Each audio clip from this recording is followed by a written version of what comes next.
皆さんどうもこんにちは。とと猫チャンネルのタクトです。今日はタイトルの通り、猫のための居心地の良いお部屋を作っていく動画になります。最初は猫用ベッドを家に置いただけだったんですけど、次に猫用のこたつがやってきて、それを見て妻とまるで猫の部屋みたいだねって笑いながら話してたんです。そしたらなんだか本当に部屋として作り込みたくなってきて、妻にも火がついちゃいました。なので今日はそんな流れでできた猫のお部屋を実際に完成させる動画を撮ってみました。動画の最後で超おすすめのアイテムを一つ加えただけで一気に雰囲気が出てきたので、それも含めて最後まで見ていってくれると嬉しいです。それではどうぞ。それでは早速こちらの場所に猫のお部屋を作っていきたいと思います。場所としてはキャットタワーのある場所のちょうど右側の部分になります。まず最初にベッドを設置していきます。こちらは 3COINS さんで昔販売していた木製のペットベッドを妻が絵の具で白く塗ってくれたものになります。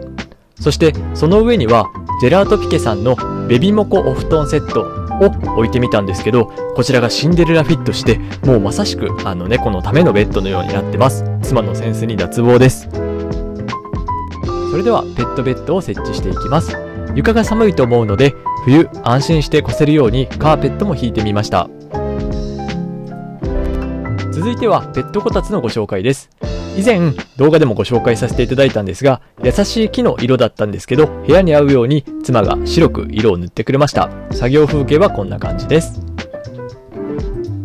こたつを置いたことで一気に部屋っぽくなりました。続いては間接照明です。IKEA さんで売っているオースティードフロアランプという商品で、高級感がめちゃくちゃすごいのになんと3000円台で買えてしまうという超お買い得な商品です。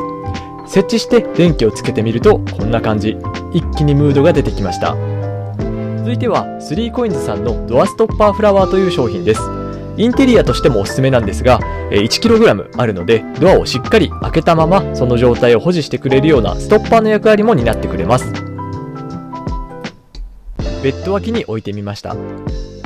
続いては IKEA さんの目覚まし時計です。こちらもこたつの上に置いておきます。続いてはサリュさんで買えるウェブ限定のアーチ3段ラックのアイボリーです。こちらに小物を飾っていきたいと思いますが、皆さんこちら何だと思いますか？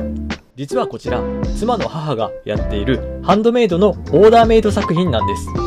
うちではココとミコという名前のラグドールを飼っているんですが、実際に作ってもらうとこんな感じ。めちゃくちゃ可愛くないですか？しかも今回はクリスマスバージョンも一緒に合わせて作ってもらいました。こんな感じで世界に一つだけの商品を作ってくれています。しかもこれなんと石鹸を削ってできてるんです。実際に右側がお母さんの作業シーンなんですけど、ふわりと香る石鹸に動物たちの表情を彫り出し、色を乗せてフレームに収めてリボンやレースで衣装のようにおめかししたら完成です。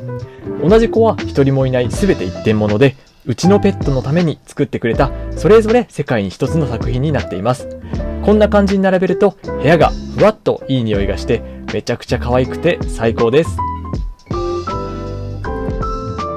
うちの子もぜひ作ってみてほしいと思った方は概要欄にウララズフラッフィーテールお母さんのショップのリンクを貼っておきます。ただ一つ一つ手作りなのでなかなかいっぱい作ることはできないということで、注文開始時期に合わせてなんとかゲットしていただけると嬉しいです。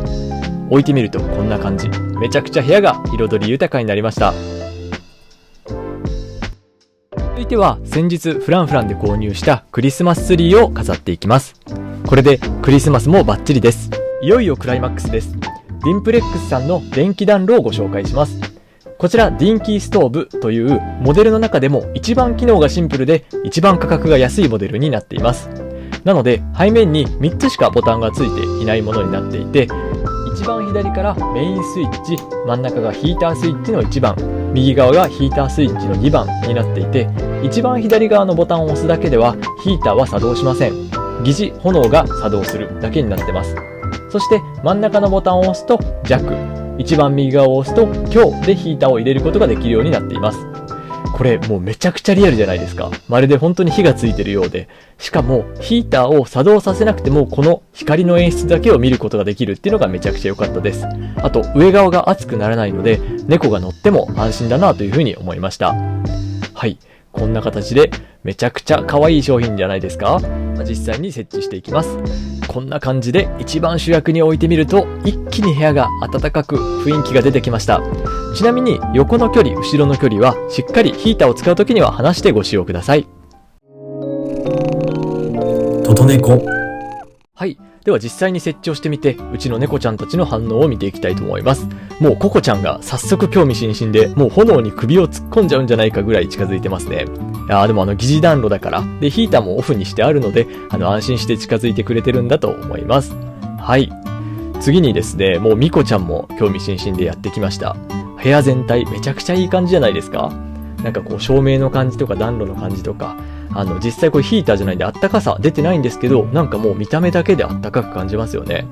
いやー、こんな感じでなんかすごく居心地が良さそうで、もう早速2人がくつろいでくれてめちゃくちゃ嬉しいです。なんかこうめちゃくちゃ居心地良さそうで、なんなら僕の部屋よりも居心地いいんじゃないかなと思って、もう僕がちょっと小さくなってこの部屋で住んでみたくなっちゃうぐらいですね。はい。先ほどもお伝えさせていただいたんですけど、やっぱりこれヒーターとして使っていくっていう観点だと、ペットがいる間にもうつけっぱなしにしてしまうと危ないかなと思うので、そこはくれぐれもご注意ください。あと、今、家具をですね、横かなり近い距離で置いてしまってる。そして背面もくっつけてしまってるんですけど、ヒーターを使うときには、しっかりスペースを確保して安全に使っていただきたいなと思います。ちなみにヒーターをつけてる時でもこの天板の部分は熱くならないので、一応上に乗っても大丈夫は大丈夫なんですけど、ただヒーターをつけてペットを目を離してしまうっていうことは危険なので、しっかり目の届く範囲でお使いください。はい、こんな形でもうめちゃくちゃそれぞれ興味津々でくつろいでくれて、部屋に馴染んでくれて、猫の部屋を作るという作戦大成功かなと思います。この部屋とともにクリスマスを過ごせるのがめちゃくちゃ楽しみです。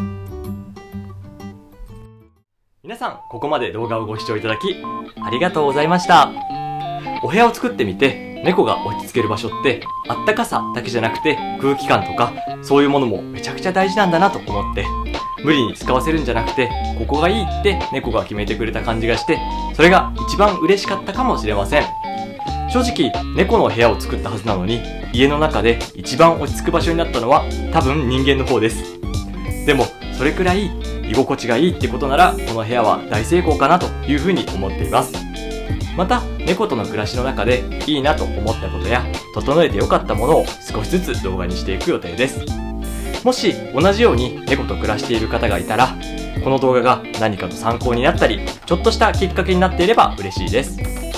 こんなアイテムおすすめだよというものがあれば、ぜひぜひコメントもお待ちしてます。はい、そんな形でチャンネル登録してまた遊びに来てくださいね。それでは次の動画でお会いしましょう。バイバーイ。